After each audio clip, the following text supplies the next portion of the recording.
Saya dengar dari salah satu radio, berwudu boleh tanpa pakaian. Apa betul Ustaz? Kalau boleh apa dalilnya? Kalau tak boleh apa dalilnya? Tidak ada rukun syarat wajib mesti pakai pakaian. Kalau Ustaz sendiri saya pakai anduk. Saya berwudu pakai anduk, menutup aurat. Ada adab-adab kita, adab kamar mandi, adab tempat tidur, adab. Makanya tadi kita kaji kitab Al-Adab Al-Mufrad. Kalau cerita masalah adab, tutup aurat. Tapi kalau cerita masalah sah tak sah, sah. Apa dalilnya? Kata orang Yahudi, Musa tak mau mandi sama kita karena dia kena hernia. Maaf cakap, buah pelirnya besar. Bahasa Melayunya apa tuh? Bui. Musa tak mau mandi telanjang sama kita karena dia kena hernia, kata orang Yahudi. Musa kalau mandi di balik batu, ada batu besar, mandi Musa di situ. Sementara orang Yahudi mandi di sini ramai-ramai. Yahudi ini suka mandi telanjang. Musa mandi di balik batu. Tiap hari mereka aja, Musa, ente tak mau mandi sama kami karena ente kena hernia kan? Suatu hari Allah mau menunjukkan, digeser Allah waktu Musa sedang mandi, sedang menunduk, digeser Allah batu itu. Bergeser, mereka tengok Musa. Ternyata Musa tak kena hernia. Apa dalil dari situ? Bahwa Musa di balik batu itu telanjang. Dia hanya tidak mau ditengok orang. Ketika orang tak ada, dia tetap. Itu dalil orang yang mengatakan boleh mandi telanjang, tapi tak beradab. Kalau cerita sah tak sah, sah, tapi dia tak beradab. Bedakan antara fikih dengan adab. Fikih itu mengatur sah, makruh, wajib, rukun, syarat, wajib, sunat, sah tak sah. Tapi kalau sudah cerita adab, tata krama kepada Allah Subhanahu wa taala, cerita masalah akhlak, pakai basahan. Walaupun tak ada orang menengok. Orang yang rela tidak disolatkan kalau mati, apakah dia sudah kafir?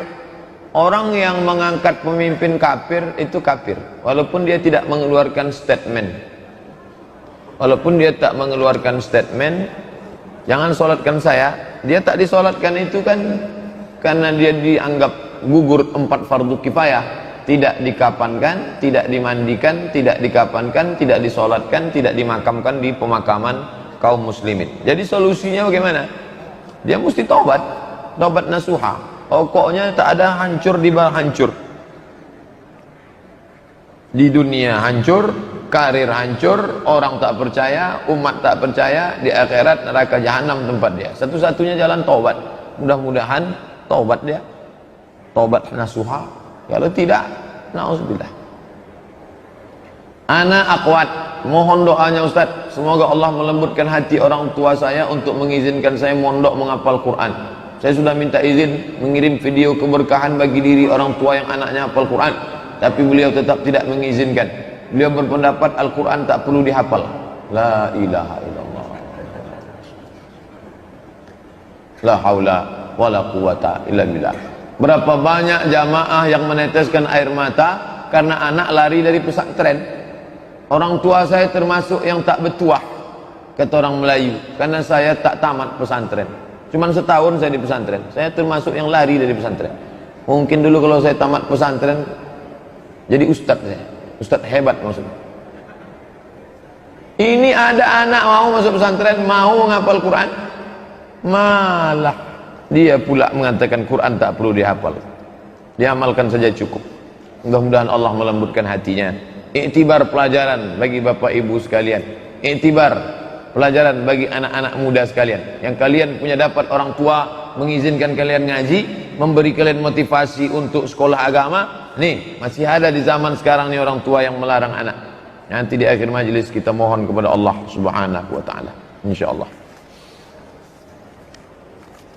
Anak yang hafal Al-Quran, nanti dia bangkit di padang mahsyar. Al-mahiru bil Quran, yang mahir baca Quran, ma'as safaratil kiramil bararah, dia akan bangkit bersama para malaikat. Anak yang hafal Quran, soleh, bisa dia memberikan syafaat pertolongan. Ada syafaat orang beriman, ada syafaat malaikat, ada syafaat Nabi Muhammad, ada syafaat Allah, ada syafaat Quran, ada syafaat anak-anak yang soleh. Ada pula orang yang menghafal Quran, meninggal orang tuanya, Setiap hari dia ulang hafalannya 2 juz, mengalir pahala bacaannya. Beruntung betuah bapak ibu yang anaknya hafal Quran, anak itu mengulang hafalannya 1 hari 2 juz, maka mengalir bacaannya. Adapun anak yang tak pandai baca Quran, tak pandai mengaji, maka Al-Fatihah pun tak terkirimkannya. Bayangkan itu. Ini orang tua membuang tuah. Ini orang tua yang membuang tuah. Anak yang mau menghafal Quran malah dilarang. Bahwa alasannya karena perempuan. Pondok pesantrennya aman. Ish karimah. Itu sahabat kita yang di Solo. Sudah banyak anak-anak kita yang hafal Quran di Ish karimah Solo. Maka kirimkan ke Solo, negerinya aman. Perjalanan sekarang pula aman. Antarkan dia ke sana, dudukkan dia. Masalah rindu kepada anak. Mati tak membawa anak. Amal soleh itu yang akan dibawa. Justru kita bangga dengan dia bisa sekolah hafal Quran. Saya adik-beradik kandung tak banyak. Saya anak pertama, adik saya anak kedua. Kami cuma berdua. Orang tua saya melepas saya kuliah 4 tahun di Mesir, 2 tahun di Maroko. 4 tahun di Mesir tak pernah saya pulang. Bukan saya 10 orang, 10 pergilah mat, oh matilah, bukan begitu. Kami berdua. Apakah boleh tidur sambil megang Quran? Karena kebiasaan saya kalau tidur megang Quran, kalau tak megang Quran saya tak bisa tidur. Kok baca Quran itu ada adabnya. Adab baca Quran, buka adab hamalatul Quran. Berwudu, duduk menghadap kiblat dengan Quran. Tapi kalau ada orang yang menghafal, capek dia, miring dia ke kanan, miring sunnah Nabi, dipegangnya Quran. Itu boleh menghafal Quran. Tapi adab-adab tetap dijaga. Yang pula mengangkang telungkup, macam megang novel ketika cinta bertasbih. Mana adab kita? Adab kepada kalam Allah Subhanahu wa ta'ala. Ada saat-saat tertentu orang yang menghafal Quran capek duduk sampai 2 jam 3 jam, miring dia ke kanan, tetap adabnya adab miring seperti dipegangnya Quran. Itu boleh, bisa. Mengambil ini mesti dari bawah. Nanti kalau tidak masuk surat tilang. Apa hukum mengambil keuntungan lebih dari 400%?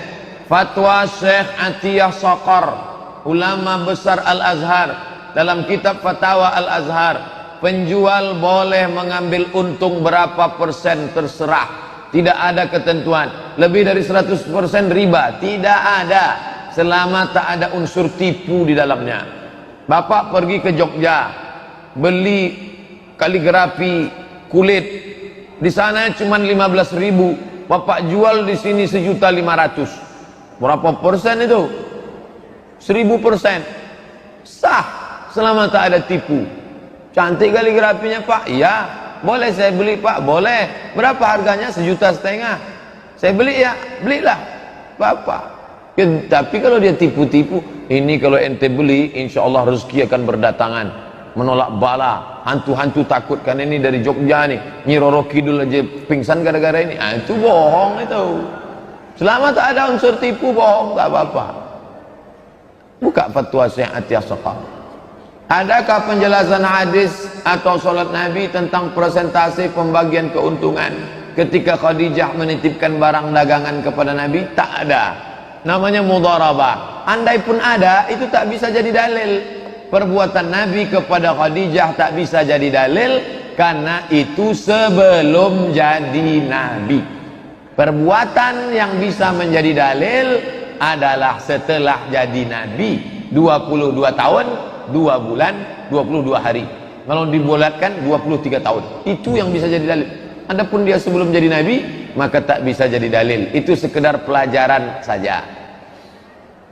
Mudharabah itu berapa? Ustaz, pinjam duit Pak Ustaz 10 juta.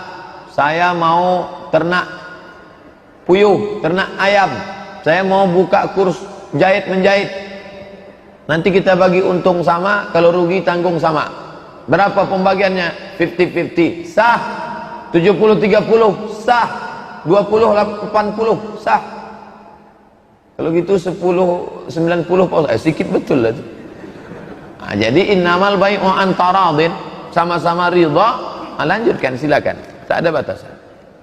Pak Ustadz, sholat yang baik diterima Allah itu sholat yang gimana? Baca buku fikih dasar, fikih paling rendah, fikih sunnah Sayyid, fikih sunnah Said Sabiq itu tengah. Di bawah fikih sunnah Said Sabiq lagi, fikih Islam Sulaiman Rashid. Orang Lampung, dapat gelar Ijazah Al-Azhar, belum ada LC lagi zaman dia, tahun 1935, namanya Syahadah Alamiah. Itu orang Indonesia, spesialis fikih Syafi'i.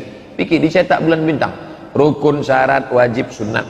Pelajari baik-baik rukun syarat wajib sunat.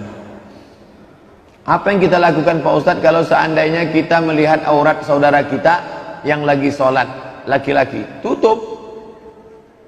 Kalau yang bisa ditutup, misalnya dia pakai celana jeans. Anak-anak muda jangan lagi dipakai celana jeans yang pendek. Ini kan mau sholat, baju pendek, pakai celana jeans ke bawah, tutup. Kalau nampak kita naik, turut naik kan. Apalagi kalau kita kenal. Karena sholat dia batal. Orang yang sholat terbuka auratnya, sholatnya batal. Maka dia mesti ulang balik. Diulang balik itu sholat. Hati-hati. Makanya kalau pakai kain sarung, ujung kaki dirapatkan. Waktu sedang sujud, Allahu Akbar, kaki kan meregang gini, tutupkan. Karena kalau pakai kain sarung, tak pakai celana panjang di dalam, itu pangkal pahanya kelihatan dari belakang. Itu berapa? Kalau pakai sarung tuh pakai celana panjang, paling tidak sampai ke lutut, di bawah lutut, agak 5 jari di bawah lutut.